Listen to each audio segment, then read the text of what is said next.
Hoy, en la útil respuesta, responderemos a la pregunta, ¿cómo puedo nacer de nuevo? Y para ello, compartiremos una cita que hace parte del libro Todo por Gracia, de Charles Spurgeon. El nuevo nacimiento es un don de lo alto y por lo tanto escapa al poder humano. Ahora bien, lejos de mí negar o siquiera ocultar esta verdad para ofrecer un falso consuelo. Admito sin reservas que el nuevo nacimiento es un acto sobrenatural y no algo que el pecador pueda lograr por sí mismo. Sería un flaco favor y una perversidad de mi parte animar a mi lector a ignorar o rechazar lo que es una verdad incuestionable. Sin embargo, ¿no es sorprendente que el mismo capítulo donde nuestro Señor hace esta declaración tan radical contenga también la afirmación más clara sobre la salvación por la fe? Lee el tercer capítulo del Evangelio de Juan y no te limites a sus primeras frases. Es cierto que el versículo 3 dice, respondió Jesús y le dijo, de cierto te digo, que el que no naciere de nuevo no puede ver el reino de Dios. Pero los versículos 14 y 15 añaden, y como Moisés levantó la serpiente en el desierto, así es necesario que el Hijo del Hombre sea levantado, para que todo aquel que en él cree no se pierda, mas tenga vida eterna. Y el versículo 18 repite la misma doctrina con total claridad.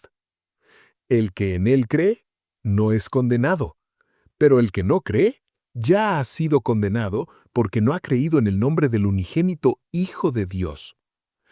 Para cualquier lector es evidente que estas dos afirmaciones deben ser compatibles, ya que provienen de los mismos labios y están registradas en la misma página inspirada. ¿Por qué crear una dificultad donde no existe? Si una declaración nos enseña que para la salvación se necesita algo que solo Dios puede dar, y otra nos enseña que el Señor nos salva si creemos en Jesús, la conclusión es lógica. Dios dará todo lo necesario para la salvación a quienes creen. De hecho, el Señor produce el nuevo nacimiento en todos los que creen en Jesús, y su fe es la prueba más segura de que han nacido de nuevo. Confiamos en Jesús precisamente para aquello que no podemos hacer. Si estuviera en nuestro poder, ¿qué necesidad tendríamos de acudir a Él?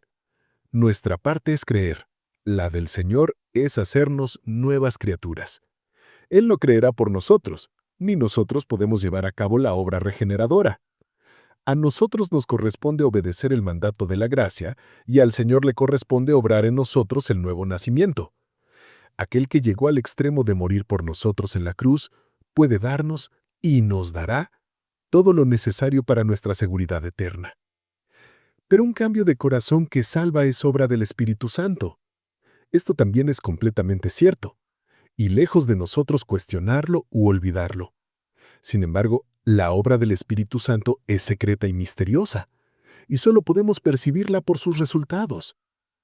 Hay misterios en nuestro nacimiento natural en los que sería una curiosidad impertinente indagar, con mayor razón cuando se trata de las sagradas obras del Espíritu de Dios. El viento sopla de donde quiere y oyes su sonido, mas ni sabes de dónde viene ni a dónde va. Así es todo aquel que es nacido del Espíritu. Pese a ello, sí sabemos algo. La obra misteriosa del Espíritu Santo no puede ser una excusa para negarse a creer en Jesús, de quien ese mismo Espíritu da testimonio. Si un agricultor se le ordenara sembrar un campo, no se excusaría de su negligencia argumentando que es inútil sembrar a menos que Dios haga crecer la semilla. No estaría justificado si descuidara la labranza porque solo la energía secreta de Dios puede producir una cosecha. Nadie detiene sus actividades cotidianas por el hecho de que, si el Señor no edifica la casa, en vano trabajan los que le edifican.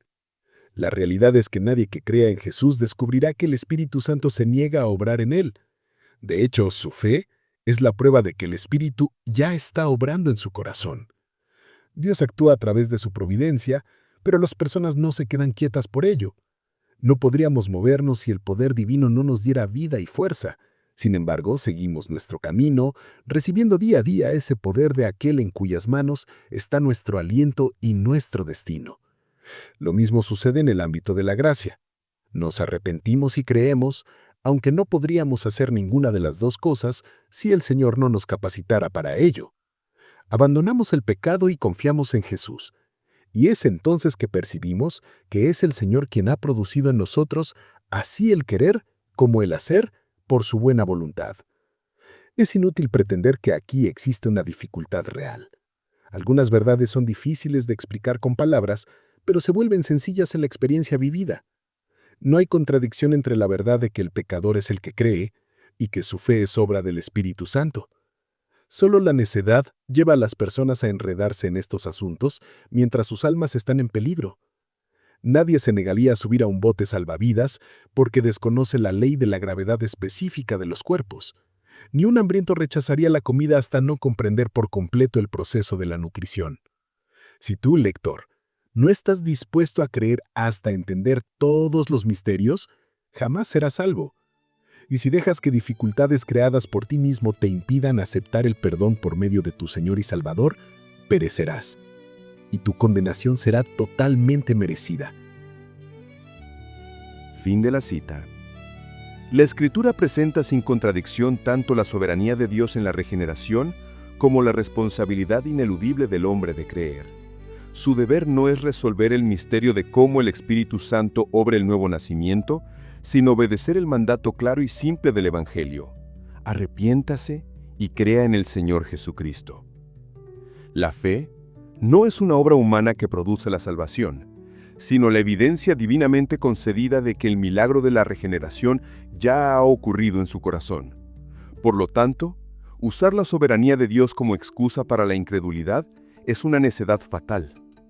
El mandato es creer, y en esa obediencia se manifiesta la obra salvadora de Dios.